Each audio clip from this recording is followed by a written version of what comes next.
Ward number 18 વિધાનસભા seater બાપા સીતારામ ચોક શ્રદ્ધા પાર્ક 1 થી 10 આજે છેલ્લા 2 મહિનાથી રાજકોટ મહાનગરપાલિકાને કમિશનરને બહેનો લઈને રજૂઆત કરેલ છે કે શ્રદ્ધા બાપા સીતારામ ચોકની અંદર પાણીની લાઈન તૂટી ગઈ છે, જબરજસ્ત ખાડા પડી ગયા છે। અત્યારે આપની સમક્ષ જુઓ, આખું ટ્રેક્ટર ખૂટી ગયું છે, રેતીનું ભરેલું।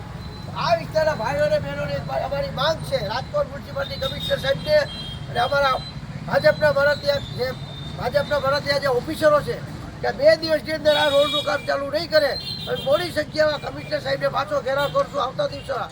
કારણ કે આ રિયલ પાણીનું લાઇનનું કામ કોન્ટ્રાક્ટરને દેવામાં આવ્યું હોય, પૂરેપૂરી કોન્ટ્રાક્ટરની જવાબદારી હોય, તો ભાજપના 4 કોર્પોરેટ અધિકારી એને છડવેલા છે કે માલી દેવલાની નીતિ રાખે છો। અત્યારે અમારે આ બેન દીકરી જો, આ ડોહીમાની હાલત જો, આ બાળકો જો, આ સ્કૂલમાં રાતે 4 વાગે રાતે 3 વાગે પાણી આવે।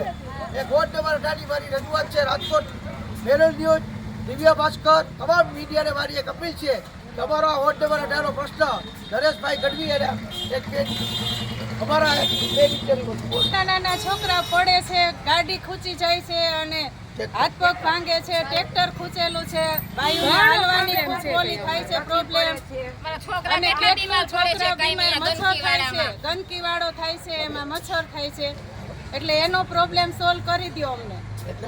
નરેશભાઈ ગઢવીને બોલાવ્યા છે એના માટે, અને 2 દિવસમાં પ્રોબ્લેમ સોલ્વ નહીં થાય તો અમે કમિશનર કચેરીએ ઘેરાવ કરશું।